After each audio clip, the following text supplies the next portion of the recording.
because a lot of people that sent it to me from Boston, National Action Network yesterday, felt that it had racial implications. I'm not even saying that. I'm asking them first to explain what you could possibly have meant on the front. This is the front cover.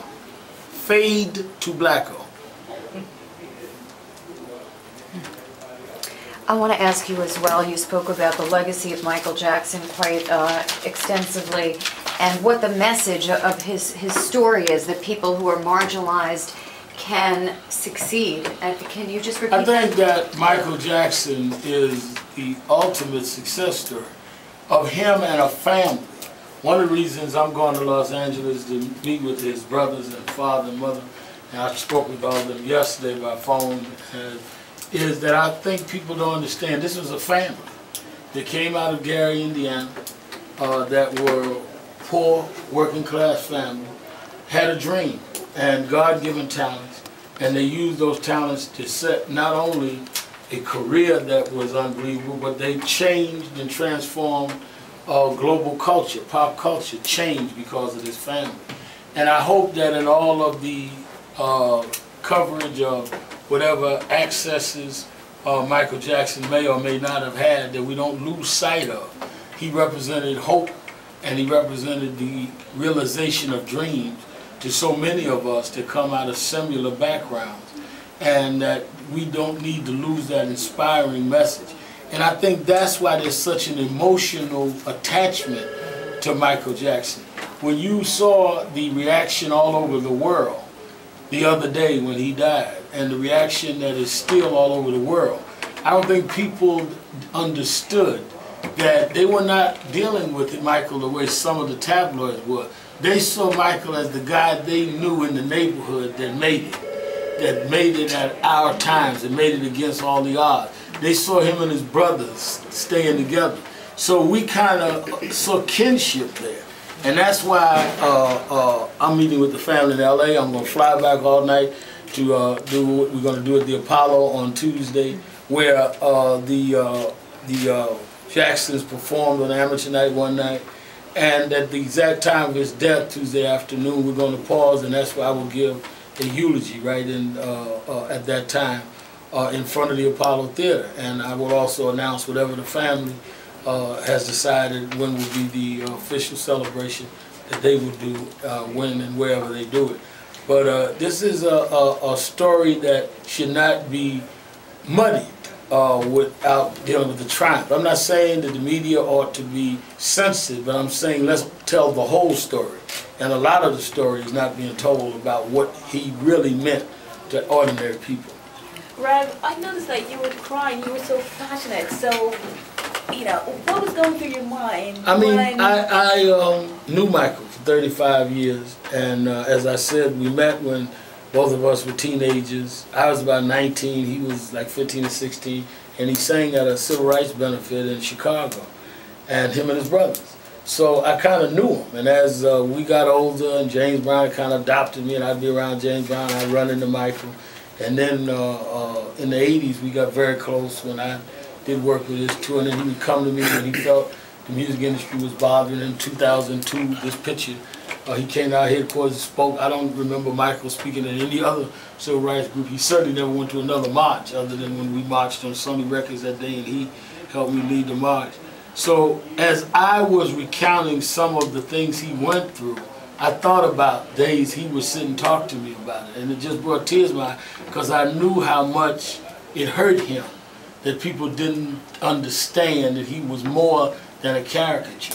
I mean, I've sat with him in Neverland, I've sat with him in various hotel suites where it pained him that people didn't understand the difference between his show business persona and who he was. And I guess it just came back to me, all of the private pain that he would share with me, which is probably what made me cry today, because I know for myself, from his mouth to my ears, how he felt about his journey and felt about a lot of things, how he really dreamed of owning that catalog. He didn't want to end up like he'd seen a lot of artists before him, not owning nothing, not having nothing. And that's why he fought so hard to keep that catalog. And that's why we marched on Sony. And even though he died, they say with so many deaths, he still owned a piece of that catalog. He never lost that piece of that catalog. And that's probably, people don't want to say it, it's probably the most valuable property in the music business. I want to ask you, Reverend, perhaps this picture is so offensive because, as you said in your talk today, that you don't want him depicted as a freak. Right.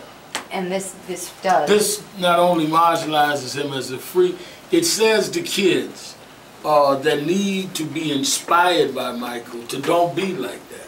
Yeah, Michael had his own style, but so do most entertainers. And like I said in my speech, Sinatra had a style, and Sinatra had controversies and all kind of questions, and so did Elvis. But we don't think of them as freaks, and Michael should not be thought of as that way. That's all I'm asking for is fairness.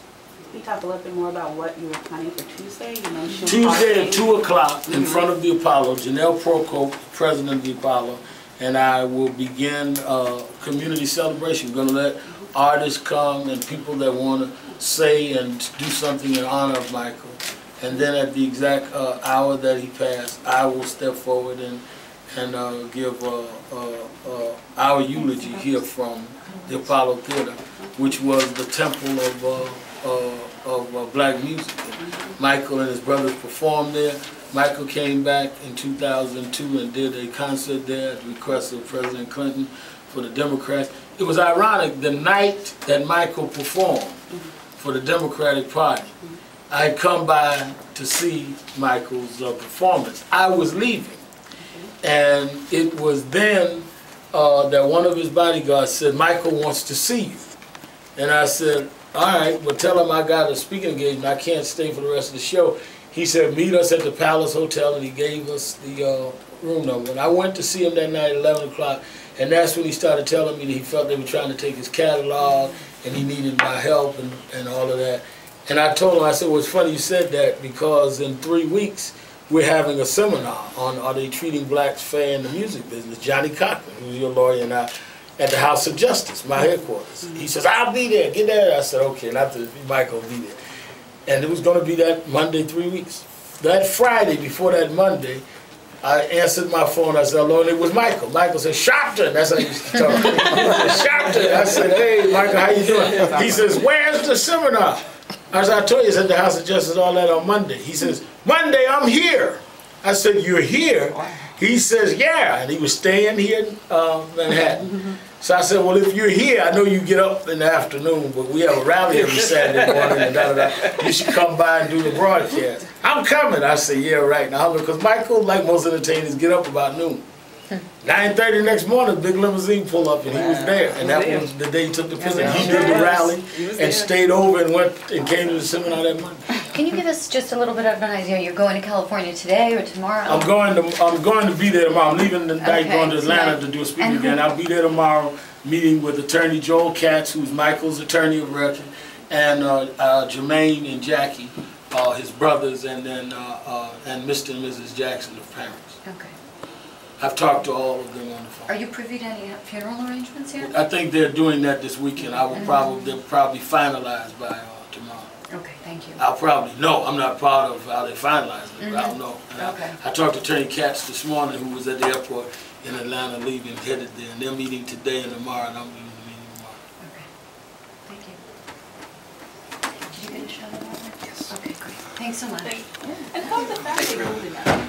You know, Mr. Jackson seemed very sad and not himself. You know, I know Mr. Jackson as long as I know Michael.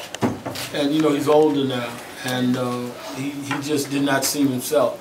And I had him even say a few words on my radio show yesterday, which is the only things he said publicly. But you could tell he's not himself. Mrs. Jackson couldn't even come to the phone. Because She's devastated, very close.